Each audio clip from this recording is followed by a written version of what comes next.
Thái thái chưa? Dành để cắt một có ít.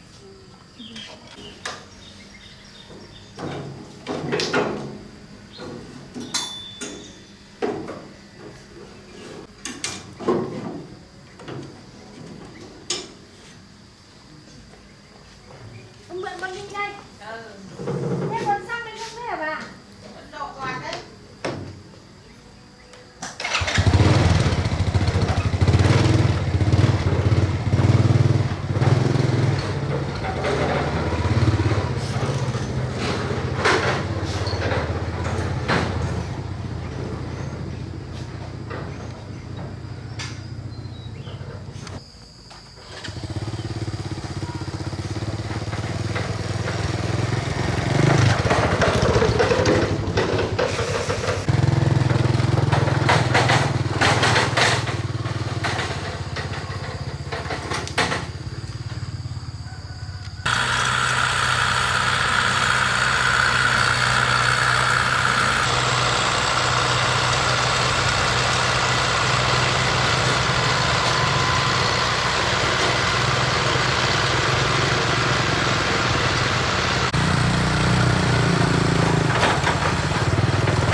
11, 12 tuổi. Cái luôn bây giờ đã có chất nội khác rồi đây.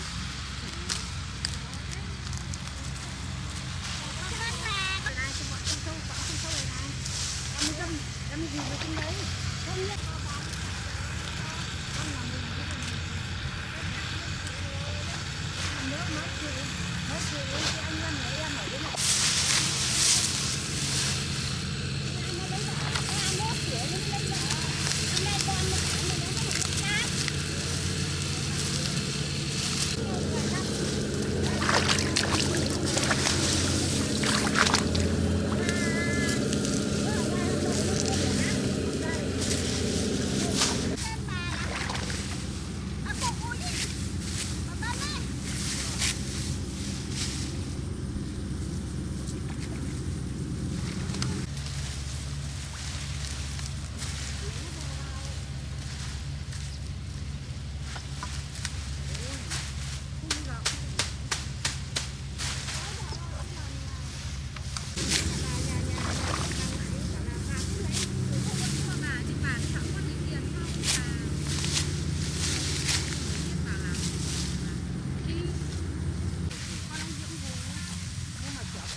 Ơi, bắt ốc à? Tên bạn là gì? Bà tên là gì? Bà hả? Biết cái Huân với cái Quế hôm ngồi nói chuyện với cái Quế Huân. Trứng chân dở đấy. Đấy bà đang nói cho.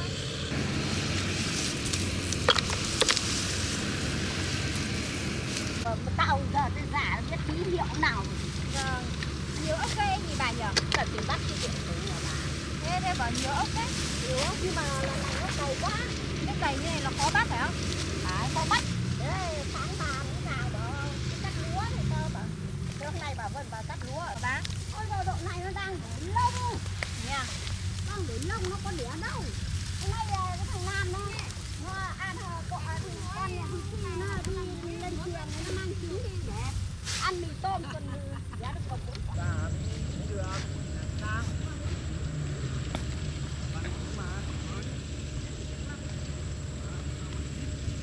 Lấy về riêng đi rồi đúng không? Nhưng mà kia thì người ta đi lại được người luôn.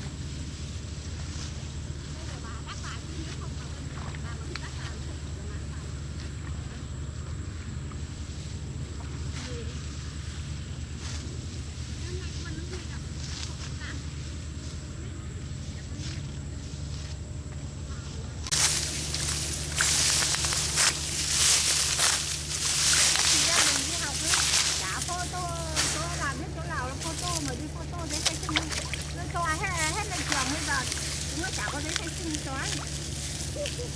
Giờ đi đâu đâu phải giấy khai sinh.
Được chưa?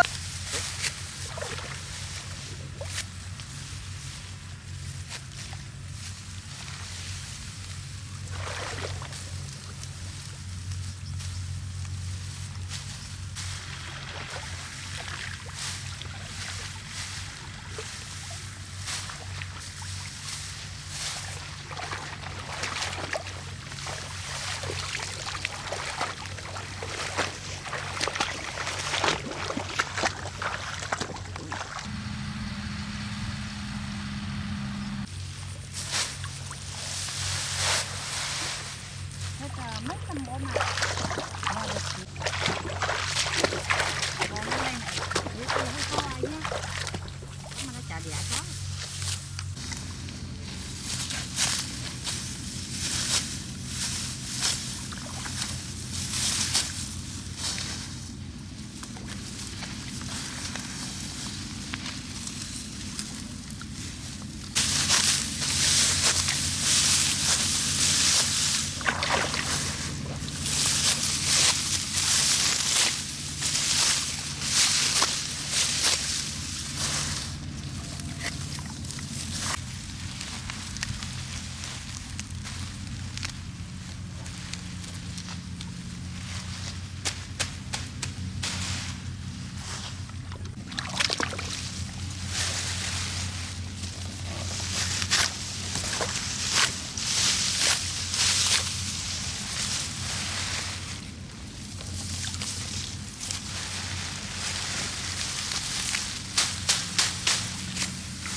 đông lắm.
Đâu ra bác mà rải nhiều thế?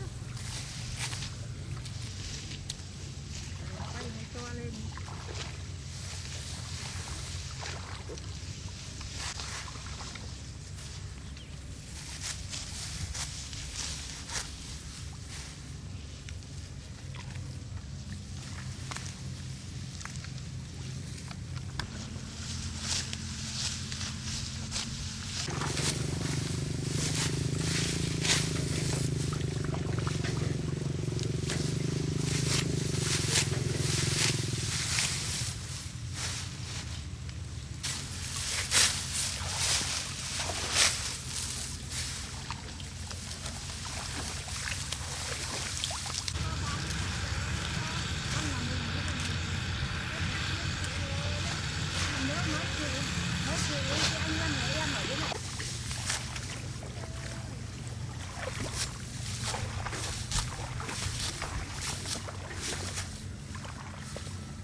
chạy bố mày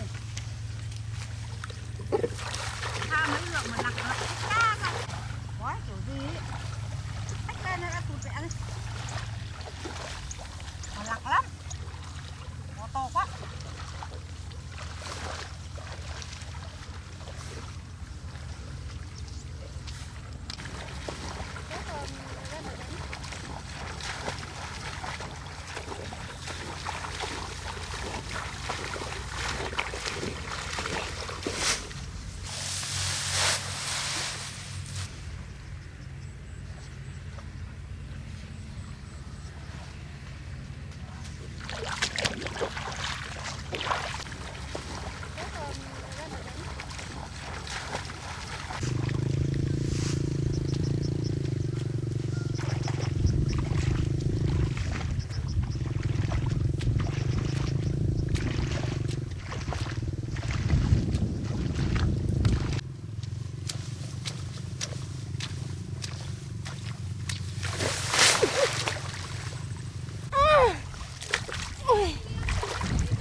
เ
và hoạt động chuyên môn bắt nguồn từ ủy ban nhân dân thôn và các cấp qua vấn đề này hoạt động liên hóa xe tăng lưới đưa tập tốt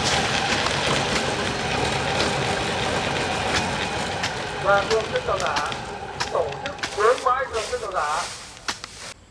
Bãi tàu giả số 2 ở khu vực Nhông Nhô Đa giữa Quảng 2, cách đây khoảng 350 m, cách đây khoảng 200 m.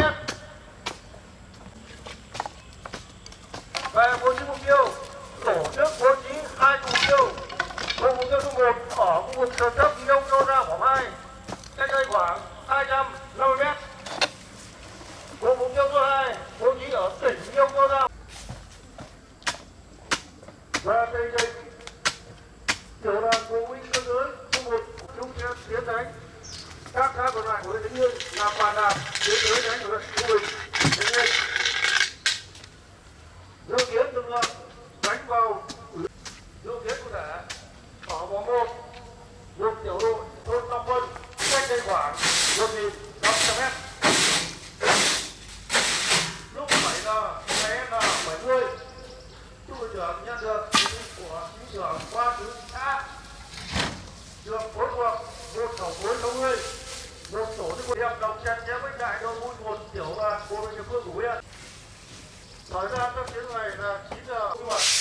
Sau đây xin mời các lực lượng cùng toàn thể các đồng chí tham quan hành động của trung đội dân quân quân 1 Sóc Sơn tiến hành bổ sung nhiệm vụ.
Thế nên các con vào nhá.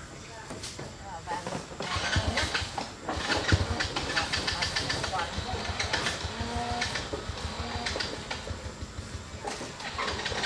nhá. Ăn chị em đi vào nhá.